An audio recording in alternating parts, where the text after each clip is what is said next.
Tapi Gibran itu lebih berpengaruh karena kalau gua lihat karakter dia di medsos ya, itu kalau Caimin kan balik dari KPU dia bilang perjuangan tentang Palestina gitu kan. Ya. Nah, terus Mahfud MD pulang dari KPU dia berbicara tentang hukum, Ya. keadilan hukum. Serius-serius banget. Iya, ya. serius-serius Ya, banget. ya. Gibran balik Gibran? dari KPU nge-tweet pengen seblak.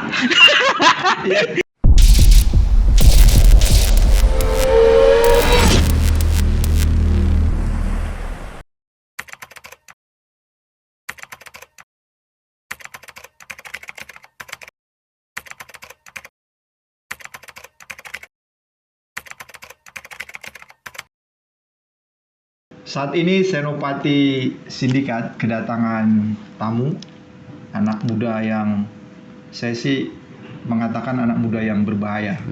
Dia aktivis sosial, aktivis media sosial. Seringkali dia bikin channel YouTube booming sih, tapi habis itu di ban sama YouTube-nya ya. Karena selalu bikin konten-kontennya yang berbahaya. Tapi ini memang mencirikan tentang karakteristik anak muda saat ini. Ini anak muda ini bernama Rikal Jikri Mutahari. Yeah. Rikal Jikri Mutahari. Iya. Mutahari itu apa? Itu sebetulnya ini aja, tambahan aja. Oh, tambahan. Kayaknya kayak ideologis gitu namanya itu. Iya, Murtada Mutahari itu. Murtada Mutahari itu kan aktivis Syiah kan? Itu tokoh pendidikan kalau di Syiah. Tokoh pendidikan Iya. orang Syiah. Orang Syiah, iya. Nah, Orang Syiah. Rikal sendiri, Anda ini bagian dari situ juga? Enggak, bukan. juga. Oh, namanya Iya saja. kan banyak orang-orang NU namanya Imam Khomeini juga banyak kan. Oh, NU aktivis NU ya. Oke, baik. Tapi nggak usah khawatir, di Indonesia kalau ada pesawat lewat itu bukan pesawatnya dari Israel ya. Iya. Jadi Bukan rudal ya.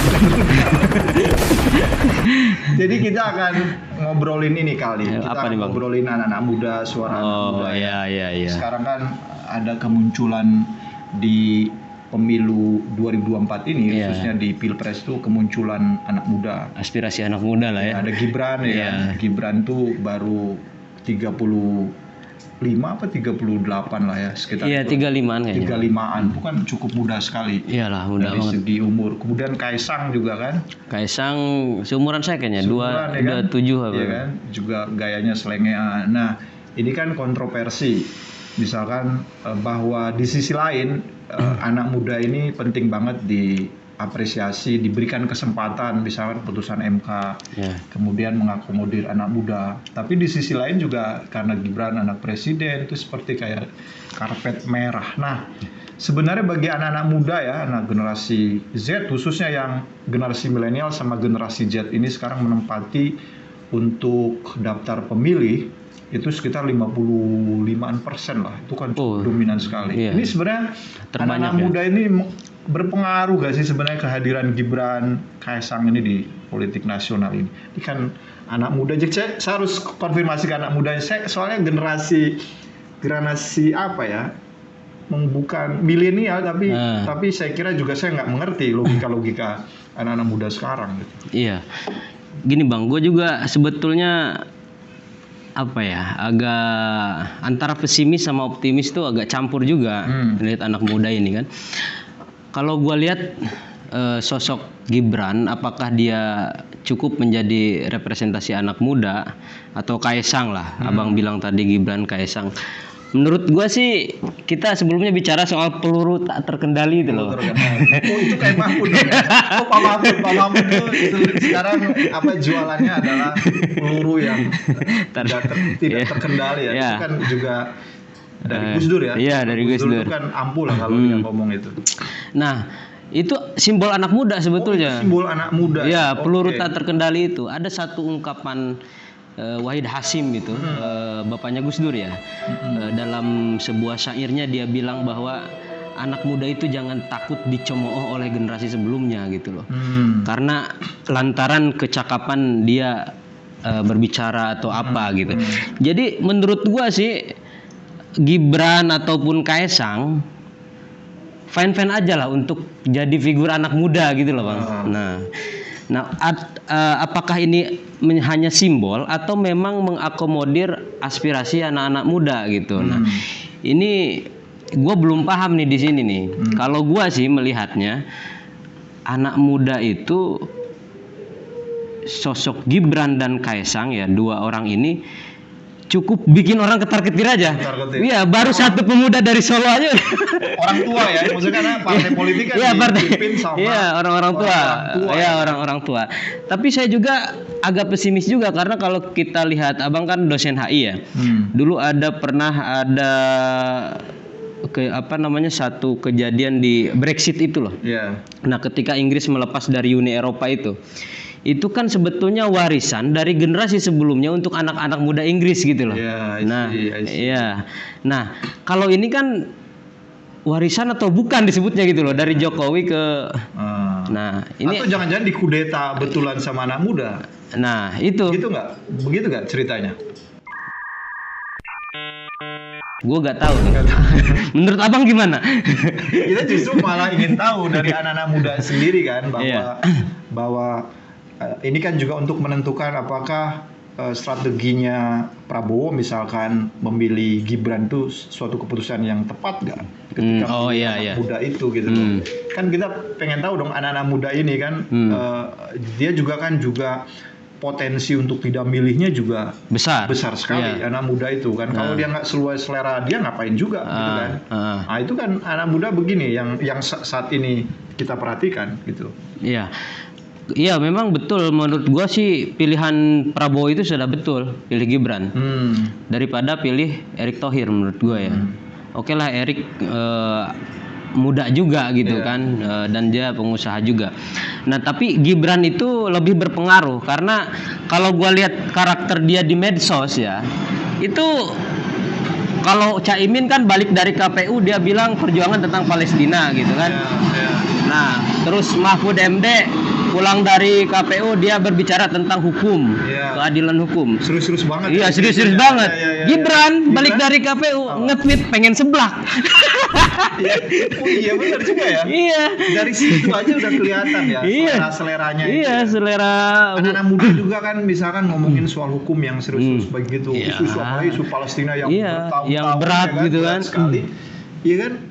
Jadi mereka ngapain peduli kayak begitu ya? Iya, betul. Jadi lebih yang ringan-ringan kayak gitu. Dan itu Gibran itu dilihat dari dua tindakan itu justru yang seperti itu menjadi kampanye yang cukup unik gitu loh.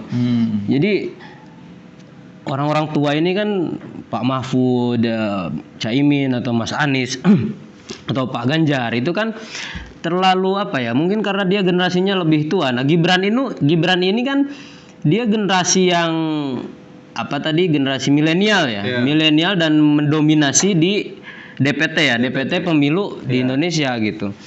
Nah dan kalau mau lihat karakter anak muda ya Kaesang Gibran itu. Jadi betul ya Pak Prabowo tuh tepat sekali ya milih Gibran ya. Tapi kan dia juga bukan hanya anak muda tetapi juga dia karena anak presiden aja gitu loh. Iya. Itu gimana tuh?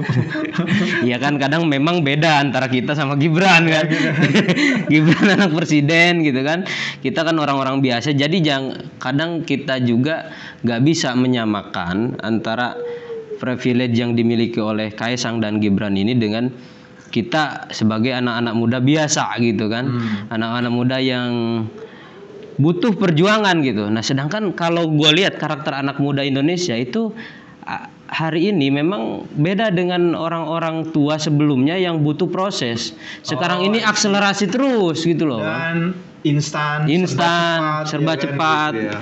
Anak-anak muda sekarang kan nggak mau kerja kantoran segala macam. Jadi profiling misalkan Ganjar sama Pak Mahfud yang profilingnya dia dari bawah proses dari orang yang tidak ada itu sebenarnya nggak penting-penting amat. Nggak penting-penting amat bagi anak muda karena anak muda sekarang gila kayak begitu. Iya, nyari duit aja bisa sambil rebahan gitu loh. Oke. Jadi nggak perlu harus kira-kira. Jadi ini untuk Pak Ganjar sama Pak Mahfud. Jadi stop kampanye tentang berangkat dari bawah ke anak muda ya. Ya kesederhanaan lah segala Padahal macam. mereka kan cuma butuh seblak tadi. Cuma butuh sebelah itu. Butuh seblak jangan-jangan yang nggak ngomongin soal hukum yang serius ya. Iya. Apalagi konflik Israel Palestina. Dan ketika Gibran itu diserang melalui media sosial, kalau kita lihat dia lebih banyak aktif di Twitter tuh. Iya. Dia selalu melawan tweet-tweet itu dengan bahasa-bahasa yang ringan gitu loh.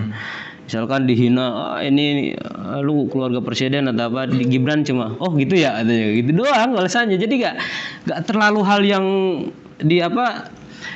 ditanggapi dengan serius seperti politisi-politisi tua itu kan.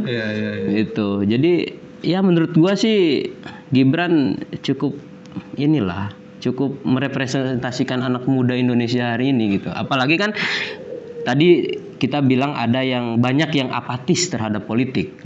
Nah, munculnya sosok Kaisang dan Gibran itu menurut gua bisa narik. Terlepas dia anak presiden. Orang udah gak peduli kok. Dinasti oligarki juga dia apa sih pentingnya buat anak muda sekarang? Iya, terlalu penting-penting amat ya kan. Iya. Gua sempat bercanda juga kalau Pak Mahfud yang menang malah yang jadi oligarki warung-warung Madura itu. Ini kita diserang orang Madura nih. Ini jangan ke Senopati nanti ini. Enggak, ini bercanda. Guyon. Orang Madura itu kan giat nyari rezekinya. Dia jualan bensin di depan pom bensin aja dia jual gitu kan. Tapi memang menurut saya tapi ngomongin orang-orang Madura ya kita dulu. Tapi memang keren orang Madura itu. Menurut saya yang bisa melawan kapitalisme global itu orang Madura. Contoh ya. Apa tuh? Minimarket. Minimarket tuh sudah membahana itu kan, bahkan sampai 24 jam. Itu minimarket kayak Indomaret, nggak apa-apa ya nyebutin ya, produk Alfamart. Itu kan dia paling cuma 8 sampai 9 jam atau 10 jam lah paling lama. Dia 24 jam, ya kan? Pasti kalah lah dari segi waktu timing ya kan kalau dia. Itu kan digilir. Iya, istri, kan? Suami istri gitu. Iya kan? Bahkan dia liburnya cuma hari kiamat aja kan. Itu pun setengah hari. Tapi ini bukan kita ini ya. Saya kira keren banget. Jadi bisa jadi lawan dari ke depan tuh ya Pak Mahfud ini, sosok Pak Mahfud. Makanya kemarin Pak Mahfud foto di warung Madura tuh. Tapi hebatnya ya, Haji Rawi aja yang jadi ketua Madura itu, dia langsung pindah pilihan ke Pak Mahfud. Tadi bicara anak muda, Bang. Menurut lu, Bang, kan Abang ini akademisi juga banyak meneliti surveyor gitu ya, pelaku survei gitu kan.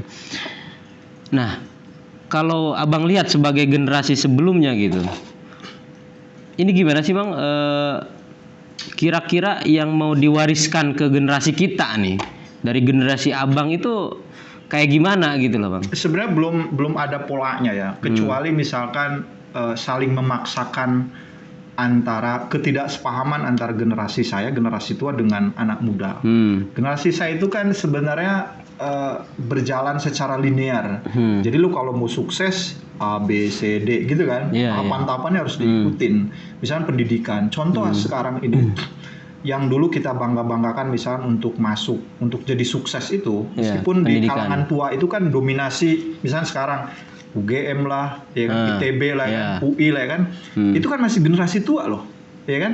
Tapi generasi Gibran, Kaisang nggak ada tuh di kampus-kampus ini kan. Terus dia pasti kampus-kampusnya kalau nggak kebijakan publik atau business of school kayak gitu. Jadi trennya nanti setelah Gibran ini akan dipotong habis-habisan kalau dia menang ya. Generasi-generasi tua yang model-model bahwa untuk sukses itu kuliahnya di Universitas Indonesia, di Universitas Gadjah Mada, ITB. Nah itu yang linear. Jadi bayangan kita itu, saya kan produk dulu bahwa sukses itu seperti Habibie gitu loh. Saya kecil itu ya nanti biar gede jadi Habibie, ya kan kayak Habibie. Sekolahnya di mana? Di ABC. Sekarang sudah nggak begitu lagi. Nah itu masih dipaksakan sama orang tua sekarang. Nah saya menemukan juga ketika saya menangani beberapa mahasiswa ya di kampus itu, saya sering menengahi antara si orang tua dan si anaknya. Orang tuanya mau begini, ini loh sukses tuh kayak gini. Si anaknya punya pandangan yang lain. Ya dia gamer, dia YouTuber Iya, lah. YouTuber dan lain sebagainya. Misalkan pemaksaan harus begini. Sukses tuh harus A B C dan Ya. nah ini nggak ada bridgingnya, nggak ada menurut saya nggak ada transisi meskipun kita berharapnya ke siapa. Ke pendidikan yang kaku. Pendidikan itu kurikulumnya itu berubah itu 5 tahun sekali. Kita harus bisa merubah kurikulum. Semua perkembangan di luar kan Iya. cepat sekali dan sudah banyak surveinya juga. Anak-anak sekarang tuh ketika disurvei mau jadi apa lo? YouTuber men. Apa Pak? Cita-citanya pengen jadi apa? Jadi YouTubers Pak. Iya nggak? Jadi nggak ada yang insinyur yang A B C D lain sebagainya itu. Dan kalaupun dia jadi ustadznya YouTuber juga gitu loh. Itu gitu, dan nggak ada bridgingnya. Nah ini saya kira project yang menarik menurut saya Pilpres ini project bagi anak muda ya. Dan ini yang tadi Rika bilang bahwa ini berbahaya sekali nih Kaisang sama Gibran itu. Kenapa? Karena dia akan jangan-jangan nanti Kaisang mimpin PSI juga dia dapat kursi ya kan? Iya. Dan anak-anak muda semuanya gitu loh. Ini yang kalau bacaan saya ini bahaya di sini. Nah itu yang saya kira juga. Tapi ngomong-ngomong, lu pilih siapa nanti ya? Klarifikasi juga nih. Pilih siapa ini kan gitu? Kalau gua kan netral lah gitu kan. Anggota TNI Polri namanya. Komando latihan pertempuran, di sini para raider dilahirkan. Sesuai. Netral anggota TNI Polri, ya kan? Ini kampanye jangan ngambil netral, kasihan TNI Polri kan nggak ada. Iya. Gua agak bingung juga, Bang. Atau karakteristiknya lah, kira-kira kan yang tua-tua nggak mungkin lah orang anak muda menurut saya. Iya. Anies, Muhaimin juga generasi tua, ya kan? Terus kemudian Ganjar, Pak Mahfud juga generasi tua. Prabowo dia generasi kan dipanggilnya opa kan opa ada Dedi ya gitu. Iya. Tapi kan ada Gibran ya di situ. Apakah nggak tertarik juga gitu loh di Kalau gue sih ngelihatnya ini semuanya bagus, Bang.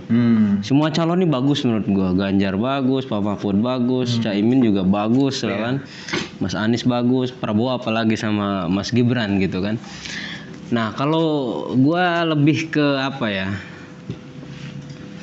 Kayaknya Gibran juga boleh sih. boleh juga ya. Boleh juga. Tapi gitu. kan ada minusnya di anak-anak muda sekarang itu satu mudah galau. Nah, iya. Ya kan nanti Gibran dia galau nggak memimpin yang saya kira juga nanti kabinet kalau seandainya menang ya pasti kan kabinetnya juga orang tua ya kan yang ya itu tadi dia linear kalau berpikirnya itu. Kayak Nadiem tuh menurut saya Nadiem tuh kan dia masuk generasi-generasi yang sudah milenial yang dia kan banyak sekali terobosan-terobosan meskipun kalau kritik saya pribadi kebijakan dia sangat terlalu liberal kan. Soal kurikulum MBKM. Iya, MBKM itu sangat liberal sekali. Tapi kan dia berusaha menerobos, mengakomodir yang anak-anak muda itu supaya dia senang belajar.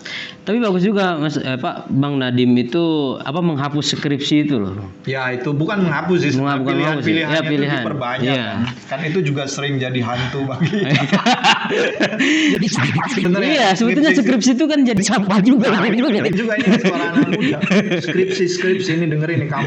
Gua dulu serius banget bikin skripsi lagi kan. Padahal terlalu pakai amat. Iya, betul. Padahal kalau bikin project apa kan mungkin bisa kepake ya. Nah, anak muda sekarang kan bikin aplikasi kan segala macam begitu. Nah, sekarang diakomodir. Yang model-model begitu meskipun juga proseduralnya pedomannya di kampus-kampus ada yang sudah melaksanakan. Tapi kalau kampus-kampus yang swasta yang saya kira birokrasi nggak terlalu ribet ya. Yayasannya udah kepentingannya bisnis cuan-cuan ya. Saya kira cepat sekali untuk merespon kebijakannya Nadiem. Nah itu kan sering gamang. Mudah-mudahan kan di netizen itu juga misalnya mudah kalau akhirnya butuh healing gitu. Iya, memang anak rata-rata tingkat depresi di Indonesia itu tinggi juga. Kalau kita lihat di dunia Jepang lah. Iya. Paling tinggi. Anak di Indonesia juga lumayan tinggi gitu. Makanya banyak anak-anak muda tuh yang rebahan aja main game gitu kan.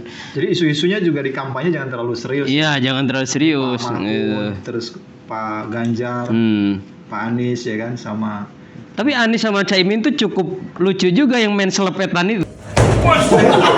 oh ya itu juga ya, karena juga bagi anak-anak yang pernah pesantren ya, Iya. pasti ngalamin itu ya. Pasti ngalamin itu. Dan ada jutaan. Tapi kan orang- kalau dilakukan sama Ganjar ke Pak Mahfud itu gak mungkin juga. ya itu kira-kira begitu ya model-model.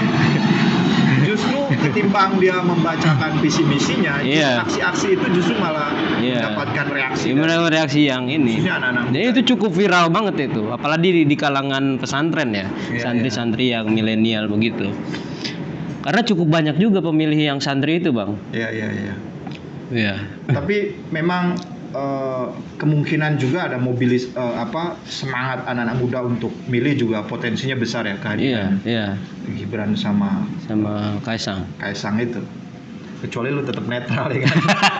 jadi anggota TNI Polri. Kalau TNI Polri ini harus netral ya. Iya. Kita udah banyak segera melakukan pemilu damai ini bisa dicapai, salah satunya adalah kredibilitas anggota TNI Polri-nya. Meskipun kita juga was-was juga karena yang sedang berkontestasi itu adalah anaknya dari Iya, presiden. ya kan. Ya, dan apa namanya kalau gua lihat karakter anak muda sekarang itu dia lebih banyak pengen memiliki usaha-usaha sendiri kalau di bidang ekonomi gitu. Iya. Ya, ini kan pernah dilakukan sama Kaisang Gibran gitu, Oh, iya. jualan pisang dan sebagainya. I see. Karena kayak gua nih kan nggak mau Bang kerja di kantoran itu. Makanya gua jualan seblak gitu, segala macam. Itulah yang karakter anak muda sekarang. Ya, dan komentar-komentar kayak seblak itu juga jangan-jangan setelah Gibran ngomongin seblak, peningkatan masyarakat, animo masyarakat itu Terhadap seblak dan ya. itu memiliki dampak. Iya, dampaknya besar loh. Besar sekali. Iya, Atau besar- apalagi yang kira-kira di eksekusi atau diungkapkan oleh Gibran khususnya ya yang Iya, sekarang iya. kampanye. Jangan-jangan di yang kalau musim kampanye nanti dia di panggung di ngomongin yang macam-macam Iya. ngomongin. Gue juga ada sekarang nih dagangan-dagangan di pinggir jalan tuh es teh Solo tuh, Bang. Stay Solo. Itu viral banget itu dan banyak orang pembelinya. Oh ya udah Solo sih. Iya, Solo simbolnya gitu. Itu setelah munculnya Gibran jadi wapres kayaknya. Tapi kalau Pilpres sekarang sepertinya nggak kayak 2019 ya. Wah, jauh, yang Bang. politik identitas Ya, yang nggak ada sekarang. Nggak ada ya. Kenapa? Orang yang gembar-gembar politik identitasnya udah pecah semua. sudah pecah semua, sudah terbagi-bagi. Iya, sudah terbagi-bagi. Nggak ada isu lagi. Isu apa kira-kira? Tadi kan anak muda itu isunya ya tadi yang ringan-ringan ya kan. Terus juga apalagi tadi dia sebenarnya kecenderungan nggak mau kerja kantoran, dia pengen mandiri ya, Iya, fasilitasi iya. itu. Nah kira-kira apa lagi yang maksudnya bisa menarik anak muda ini? Bang Gibran tuh kampanye kartu apa namanya? Kartu buat- kredit. Bukannya kartu lansia ternyata. Itu komik-komik Tempo. Kartu kredit apa namanya? Entrepreneur atau apa gitu. Oh, gitu ya? Nah, itu dia. Oh, itu kemungkinan juga pasti di ini ya. Iya, pasti. Jadi ada satu keberpihakan Gibran terhadap anak-anak muda untuk belajar usaha gitu. Nah, ini menarik juga gitu. Meskipun di zaman Jokowi sudah ada kartu prakerja gitu. Nah. Saya pernah ada wawancara, tapi memang tidak bisa digeneralisir ya. Dia itu senang sama Ganjar karena Ganjar itu mirip Jokowi lah kira-kira begitu. Itu sebelum Gibran diumumkan sebagai capresnya. Iya, iya. Tapi akhirnya datanya itu ya, saya wawancara sih setelah deklarasi Gibran. Dia bilang, saya kayaknya berpikir untuk milih Gibran, dia bilang. Karena yang Indonesia akan berubah itu ketika ada anak-anak muda representasi di situ, terlepas dia anaknya kekuasaan atau apa, jadi akan perubahan-perubahan karena kan yang membuat kebijakan siapa gitu. Jadi kalau orang-orang tua kayak Amerika kan, Ya. kenapa Amerika itu gagal. Sekarang dikritik kebijakan luar negeri Amerika di Timur Tengah, gagal. Kebijakan luar negeri Amerika soal perang Ukraina juga gagal. Sehingga malah merapatkan Rusia ke Cina, ya kan? Mempererat, ya kan akhirnya. Betul. Padahal musuh terbesar Amerika adalah Cina. Harusnya kan dia bisa dari konflik itu. Kemudian di konflik Israel sekarang juga jadi cobaan ini. Itu gagal. Kenapa? Karena menurut saya itu karena Amerika dikuasai orang-orang tua. Nggak ada representasinya dari anak-anak muda, meskipun perempuan yang tua nggak ada. Ini menurut saya catatan yang penting, saya kira bisa didengarkan. Nah itu saya dapat jawaban dari wawancara yang saya kira ada beberapa yang saya wawancara. Meskipun saya bilang tidak bisa digeneralisir, tapi Amerika itu sebagai contohnya. Contoh kebijakan luar negerinya gagal. Kenapa? Orang-orang tua. Gak progresif ya? Gak progresif. Coba bayangin Prabowo sama Erick Thohir, oke lah Erick Thohir muda, tapi kan masih dia merepresentasikan orang-orang tua gitu loh. Nah, dan ini Bang yang gue lihat di Indonesia ini, gue kan lahir tahun 95 ya. Tahun 95. Gue lihat yang berkuasa ini itu aja, Megawati, SBY, itu ada lingkaran-lingkaran orang-orang lama gitu loh.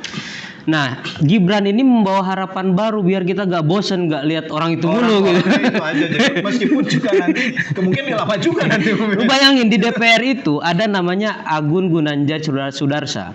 Itu dari zaman gue lahir dia udah nyalek sampai sekarang berapa periode tuh? 6 periode itu di kampung gue. Jadi dia terpilih terus ya. Terpilih terus gitu loh.